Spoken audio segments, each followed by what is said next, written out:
How's it going, guys? It's your boy Raider Knight, and today for this video we're going to be talking about infrastructure, some things I'm not really that happy about, some things that I do like, and kind of throwing it back to my Not Just Bikes video that I made on Rumble, because I was worried it was going to get taken down on YouTube. But for this video, I don't care. We're posting it on YouTube. I don't care. Maybe it gets taken down. I really don't know. YouTube has like a tendency to like straight up like censor anybody who talks against like smart cities and stuff like that, because Google invests a lot into companies that are directly funded that build these type of projects. But the projects I'm talking about, I don't really know if Google has any involvement in. Maybe they have some involvement with the Detroit Ren Center that is being proposed to be torn down. Two of the towers within the Ren Center have already been approved to be torn down, and they're really trying to rally to get the whole thing torn down. For those who don't know what the Ren Center is, it is the iconic skyscraper within Detroit that has been up for almost half of a century now and really defines the city. Obviously, GM no longer plans to actually be in the Ren Center, but regardless, the building and its history on the city should remain. It's a perfectly good building. There's nothing wrong with it. It could have been turned into residential. It could have been turned into a lot of things to preserve its history, but instead they want to tear the whole thing down and they want to sell the land to some rich developer who's going to turn it into like rich people condos essentially. Instead of, the city could literally build it for the middle class. They could build the thing for the middle class or lower class citizens to easily get in there, because the building is basically already in good shape. They could even put like malls in there and support the local economy that way. But Detroit doesn't want to do that. They want to straight up tear the entire thing down. Maybe they have other plans. Maybe they want to use that land for some other project. Maybe it won't necessarily be high-rise residential. Maybe they have a completely different plan for it. But regardless, this is, against the people. The people don't even want to see the tower go away. Majority of the people want the history of the tower to be preserved, but the city is really rallying to get it torn down. And you see this really all over the country. You have these cities and these leaders who don't respect history. They don't respect the people within their cities. They really build these projects and they demolition stuff. Like they're talking about, like even in New York City, the Chrysler building was having like this issue with its like the owner of the building for a while. Like it was having like issues with the tenants of the ownership of the building. And they were like straight up talking about tearing down the Chrysler building. Like these people are fucking crazy, bro. Like the Chrysler building is literally like, it used to be the tallest building in the whole country. It's one of the most iconic Art Deco skyscrapers in the whole country. It's one of the most iconic skyscrapers in the whole country, period. And they were like talking about tearing it down for a very short period of time. Obviously, it looks like things have gotten better, but like they were throwing all this fear mongering, like they were going to tear the thing down. Like this is like really what we're up against. Like these people, they do not respect history. They don't respect the general population. They're evil. Like there's like there's no like in between. Like these people are evil. The people who were like fear baiting, trying to get the Chrysler building torn down, somebody wanted to buy that land and just put up a new high rise for rich people.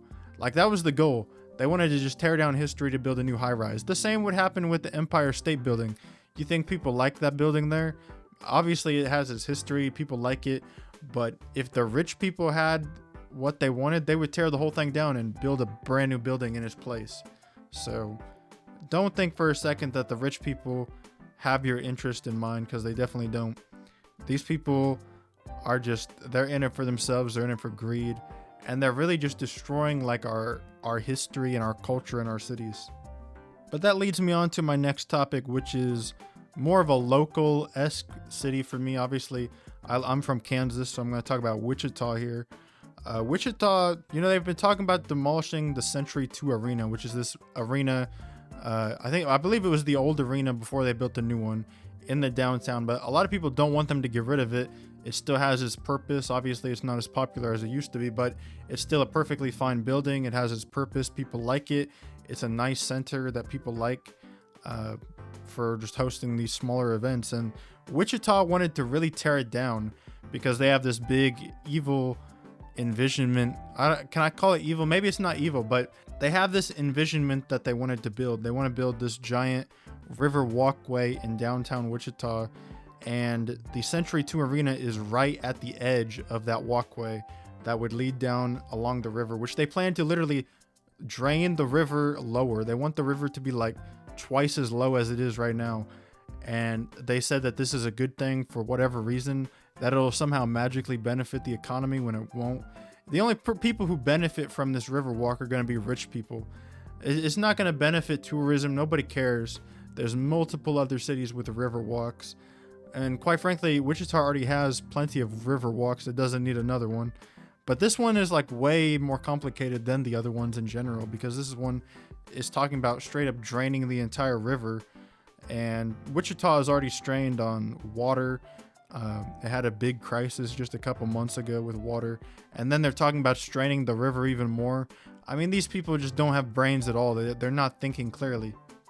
But their interest is obviously they want to sell the land that the Century 2 sits on and sell it probably for high-rise development or some form of high-end development.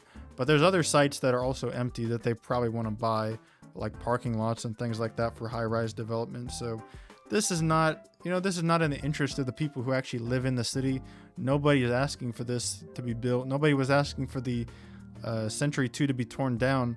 Obviously, they've delayed it or they've kind of canceled it for now, but who's to say they don't bring it back in the future? But I mean, these people, they're against their own people who live in the city. They're against the concept of what is, common sense. I mean, this project is estimated to cost, $5-6 something million for a river walk. And they were talking about wanting to spend another $1 million just to tear down this Century 2 arena.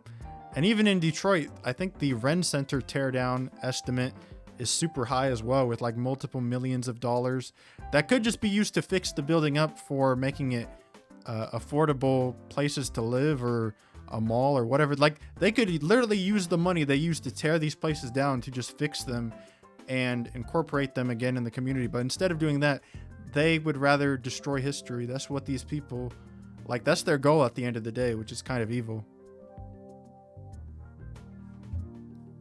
And that leads me to my next topic as well, which is the Panama Canal, which is obviously it's kind of off topic, but it's kind of similar topic to the lowering of the water level. Obviously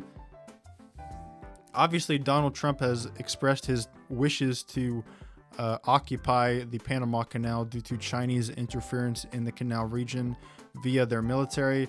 China's been stepping up their diplomacy with Panama. And as we've seen also in my server, I've posted pictures of Xi Jinping. He goes to all these little island countries like Micronesia. He goes to, what's the one in Africa? Mauritania or whatever, Mauritius. I can't ever pronounce the name of it, but he goes to all these little island countries and he basically coerces them into selling off ports or selling off interest or basically just buying their friendship with these debt deals that are kind of screwing the countries over. And what his main goal is to do is just undermine the USA's power in the Pacific, in the Indian Ocean, in wherever. China does all these little plays to really just downplay the United States and really like break away at what our country can actually accomplish in the Pacific, which China's main goal is to obviously dominate the Pacific Ocean, because the United States has had uncontested rule of the Pacific for the past 100 or so years. And with China entering the game, they're really trying to just break through essentially the United States chokehold that we have on China. They want Taiwan, they want the Philippines to be loyal to China. Obviously, China's kind of pushed away the Philippines, but the Philippines were pushing towards China until Xi kind of ruined it for them by just being too aggressive with the whole South China Sea policy. But which is good for America, but obviously it drew the Philippines back into our sphere of influence. But China was slowly taking a lot of influence over in the Philippines, and China also has a lot of influence over Indonesia and places like that. So it's definitely not over by any means either. China still controls a lot of influence over these countries. But as for the Panama Canal, it is lowering with water, mainly due to just stress on the waterways. I think the shipping probably plays a large part in that. The shipping damages the land and the water just can't really keep up with it, especially with how little rain they've had because they're in a drought period or whatever. So Panama's been having to like have less ships go through the canal, which is kind of like open the opportunity for other places to kind of like build their own canal competitors in a sense.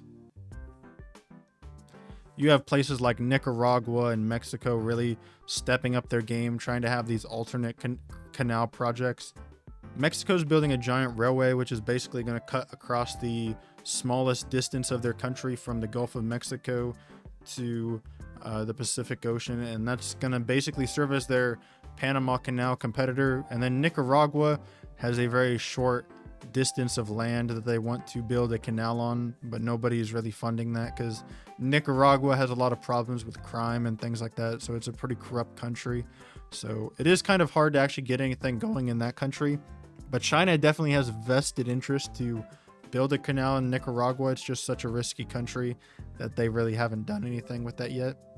But China has basically militarized the Panama Canal, and they are using their leverage over Panama to kind of bring them into Chinese sphere. So Trump wants to take the Panama Canal via however he has to do it, I guess. But I think it's unrealistic to begin with because I don't think America can just magically take the canal back.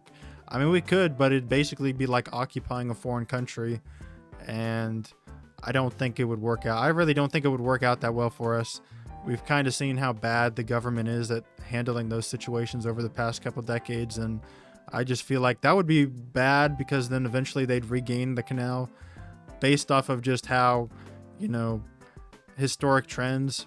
I feel like they would just get the canal back, so it wouldn't really make any sense to even invade and occupy them because that would just piss the population off, and then eventually they'd rise up and take the canal back from America, and then America would be screwed. So I don't think that's the option at all. I don't think that's a good way to go, but I would consider building a high-speed rail similar to what Mexico is doing. Mexico's building their own little canal route from the Pacific to the Gulf of Mexico. I think America should build its own high-speed rail network from the Gulf of Mexico and Texas all the way to California. I feel like that would be huge for shipping resources just interconnected within our Sunbelt region, because that's where most of the economy is really at nowadays anyway. And I also think it would just be huge for just general shipping. I think having a proper connection route in the United States, so we don't need a canal. We wouldn't need one at that point because most of our warships can't even fit in the canal anyways. So doing most of our cargo on land via a railway from the Pacific to the Gulf of Mexico would be very good to have within America. I think that's a project I would build. And I think just in general, even if you ignore the shipping about it, I think even just having a railway from Texas to California that's high speed for not only just cargo, but people or whatever too, I guess. I mean, just having that would be huge. So even like ignoring like building our own Panama Canal aside, I feel like just having that railway would be huge for the economy because Texas and California are our two largest states. But regardless, that's all I'm going to talk about with the Panama Canal thing.